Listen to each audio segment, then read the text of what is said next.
Bapak Ibu sedang terkasih di dalam Tuhan Yesus, kita masuk di kontekstual ya, Bible reading hari ini di Wahyu 10 ya. Wahyu 10 ayat 1 sampai 11. Wahyu 10. Dan aku melihat seorang malaikat lain yang kuat turun dari surga, berselubungkan awan, dan pelangi ada di atas kepalanya, dan mukanya sama seperti matahari, dan kakinya bagaikan tiang api. Dalam tangannya ia memegang sebuah gulungan kitab kecil yang terbuka. Ia menginjakkan kaki kanannya di atas laut, dan kaki kirinya di atas bumi. Dan ia berseru dengan suara nyaring, sama seperti singa yang mengaum. Dan sesudah ia berseru, ketujuh guru itu memperdengarkan suaranya. Dan sesudah ketujuh guru itu selesai berbicara, aku mau menuliskannya, tapi aku mendengar suatu suara dari surga berkata, meteraikanlah apa yang dikatakan oleh ketujuh guru itu, dan janganlah engkau menuliskannya. Dan malaikat yang kulihat berdiri di atas laut dan di atas bumi mengangkat tangan kanannya ke langit. Dan ia bersumpah demi Dia yang hidup sampai selama-lamanya, yang telah menciptakan langit dan segala isinya, dan bumi dan segala isinya, dan laut dan segala isinya, katanya, tidak akan ada penundaan lagi.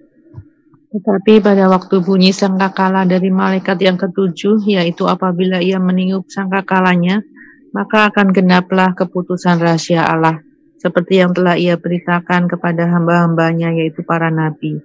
Dan suara yang telah kudengar dari langit itu berkata pula kepadaku, katanya, pergilah, ambillah gulungan kitab yang terbuka di tangan malaikat yang berdiri di atas laut dan di atas bumi itu. Lalu aku pergi kepada malaikat itu dan meminta kepadanya, supaya ia memberikan gulungan kitab itu kepadaku. Katanya kepadaku, ambillah dan makanlah dia, ia akan membuat perutmu terasa pahit, tetapi di dalam mulutmu ia akan terasa manis seperti madu. Lalu aku mengambil kitab itu dari tangan malaikat itu dan memakannya. Di dalam mulutku ia terasa manis seperti madu, tetapi sudah aku memakannya, perutku menjadi pahit rasanya. Maka ia berkata kepadaku, engkau harus bernubuat lagi kepada banyak bangsa dan kaum dan bahasa dan raja. Ya, terima kasih. Kita sudah masuk di Wahyu yang ke-10. Wahyu yang menjadi kitab yang paling istimewa ya, karena di dalam kitab ini ada dua penyingkapan sekaligus, penyingkapan tentang kerajaan Allah, tentang surga, tapi juga penyingkapan tentang yang akan datang. Kemarin sempat ada yang menanyakan kenapa yang dipakai contoh hanya 7 jemaat ya, kenapa enggak semuanya gitu ya. Di dalam pasal itu dijelaskan bahwa ada tempat kubu iblis gitu di Pergamus, di mana di sana iblis bertahta dan jangkauannya bisa ke Tiatira ya, sampai ke Efesus. Cuma yang menarik di situ yang paling dekat dengan Pergamus itu yang paling mendapat masalah imoralitas yang sangat tinggi, tetapi yang lebih jauh untuk Efesus itu paling jauh jaraknya, sehingga dia tidak ada pengaruh dari iblis yang kuat, tetapi terjadi kesuaman di sana. Kenapa yang dipakai di sana? Ya karena itu uji coba ya, uji coba untuk bagaimana ketika gereja kalau ada di pengaruh kuasa iblis yang paling kuat, nah nanti yang lebih jauh seperti apa gitu ya. Nah, menarik sekali ketika kita masuk di pasal yang ke-5 dan 6, kemarin kita sudah melihat bagaimana disingkapkan tentang kondisi surga, dan masuk di 7, 8, 9 itu mulai disampaikan ketika meterai 1 dibuka, 2, 3, 4, 5, 6 ya, berhenti di situ. Kemudian trompet sangkakala itu disuarakan juga 1, 2, 3, 4, 5, 6 ya. Kemudian baru nanti yang ke-7 ya, yang ke-7 bersamaan. Kita juga melihat cawan 1, 2, 3, 4, 5, 6. Nah, yang semua akan bersamaan di cawan yang ke-7, trompet yang ke-7, dan meterai yang ke-7 gitu. Nah, di pasal yang ke-10 ini jeda dari trompet yang ke-6 ke-7 ada jeda di dalam Wahyu 10 dan 11. Di Di Wahyu 10 dijelaskan di sini, dan aku melihat seorang malaikat lain ya, yang kuat turun dari surga, berselubung awan dan pelangi ada di atas kepalanya, dan mukanya sama seperti matahari dan kakinya bagaikan tiang api. Satu kemuliaan, satu kemegahan ya dari kerajaan Allah ya, dari surga ini dinyatakan dengan kehadiran malaikatnya yang gambarannya sangat luar biasa, di mana di dalam tangannya ada gulungan kitab yang terbuka, kakinya menginjakkan di laut yang satu dan satunya ada di bumi, dan dia terus menyerukan suara yang nyaring, gambarannya seperti singa yang mengaum, jadi suara yang gagah menggelegar di sana. Dan di samping itu juga ada suara dari 7 huruf yang mendengarkan suaranya. Kembali kita diingatkan, angka 7 itu angka yang sempurna ya, jadi kita akan ketemu banyak bilangan 7 di dalam kitab Wahyu ini. Dan sudah 7 huruf itu selesai bicara, maka si Yohanes ini mau menuliskan, tetapi ditahan, dilarang, nggak usah dituliskan, cukup dimeteraikan ya. Meteraikan apa yang dikatakan oleh ke-7 huruf itu, dan jangan menuliskannya. Jadi rahasia ya, saya belum menemukannya apa yang disuarakan dari ke-7 huruf itu. Jadi bagi 1:4 ini kita melihat bagaimana malaikat yang turun dari surga dan mendengarkan. Di bagian yang kedua kita melihat bahwa malaikat yang ada tadi, dia mengangkat tangannya ke langit, satu gambaran yang berkuasa tentang Tuhan Yesus ya, bagaimana dia tangan kanannya sampai ke langit dan bersumpah demi dia hidup sampai selama-lamanya, yang telah menciptakan langit dan segala isinya ya, bumi, laut dan isinya juga, katanya tidak ada penundaan lagi. Maksudnya di lanjut ayat 7, tapi pada waktu bunyi sangkakala dari malaikat yang ke-7, yaitu apabila ia meniup sangkakalanya, maka akan genaplah keputusan rahasia Allah, seperti yang telah ia beritakan pada hamba-hambanya, yaitu para nabi, bagaimana bumi ini akan berakhir. Ini beritanya jelas dan tidak akan ditunda-tunda. Karena kalau nanti masa sengsara ini diperpanjang, tidak ada manusia yang tahan, memang akan segera diakhiri. Kemudian di ayat 5 dan 7 tidak ada penundaan ya. Dan kata lain, dengan tidak ada penundaan ini, maka hari akhir itu pasti ada, penghakiman juga pasti ada. 8 dan 10 menjelaskan bagaimana Yohanes menerima gulungan dan dia diminta untuk makan ya. Lalu aku mengambil kitab gulungan dari tangan malaikat itu dan memakannya. Di dalam mulutku ia terasa manis seperti madu, tetapi sudah aku makannya, perutku menjadi pahit rasanya. Ini gambaran dari firman Tuhan, gulungan kitab dari kitab Wahyu. Bagaimana di awalnya sempat diberitakan tentang suasana surga yang Allah bertahta di tempat yang indah, ada pelangi di situ dan macam-macam. Tapi berita berikutnya sampai di bagian ini suatu berita yang menakutkan. Bagaimana ketika mentera dibuka, ketika cawan ditumpahkan, ketika trompet itu sangkakala dibunyikan, ada satu peristiwa-peristiwa yang mengerikan di situ. Tapi nanti akan ditutup di ayat 19 sampai 21 bagaimana ya kemenangan dan akhir semuanya, tentunya ya Tuhan Yesus yang akan berotoritas ya, di sana. Nah, ditutup dengan ayat yang 11, maka berkatalah kepadaku, engkau harus bernubuat lagi ya, kepada banyak bangsa dan kaum dan bahasa dan raja. Jadi banyak yang merasa takut melihat kitab Wahyu, tetapi kembali intinya di sini adalah tentang misi sebenarnya ya.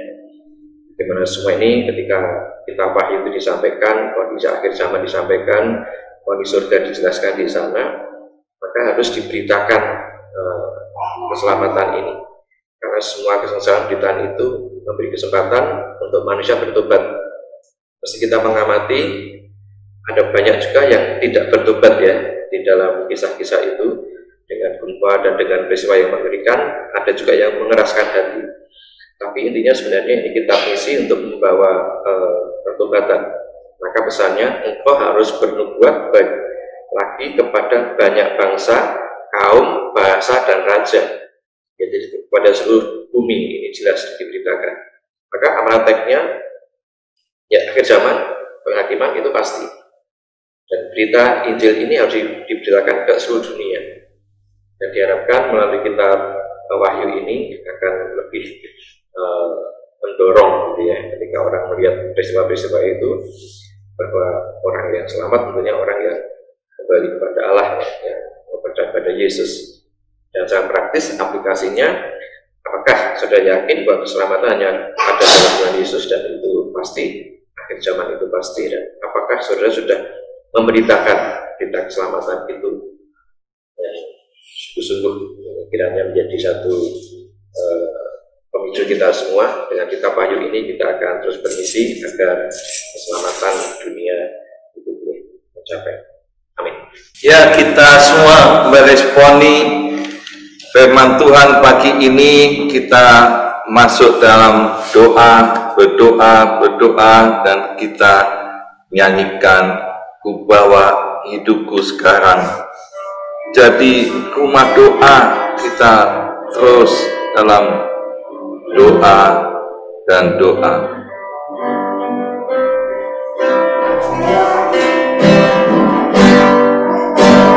Bawa hidupku sekarang, tempat kudus-Mu Tuhan, di mezbah-Mu ku serahkan seluruh hidupku.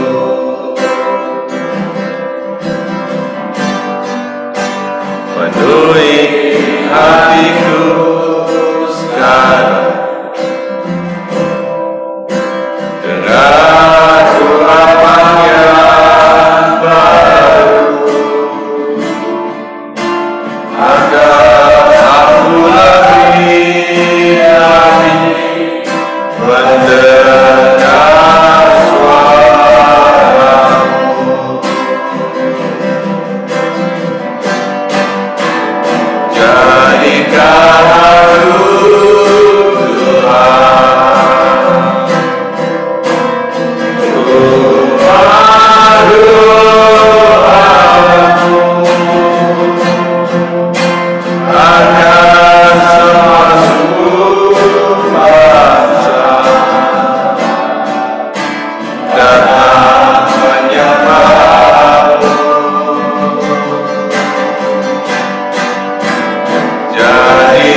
terima kasih buat pagi ini.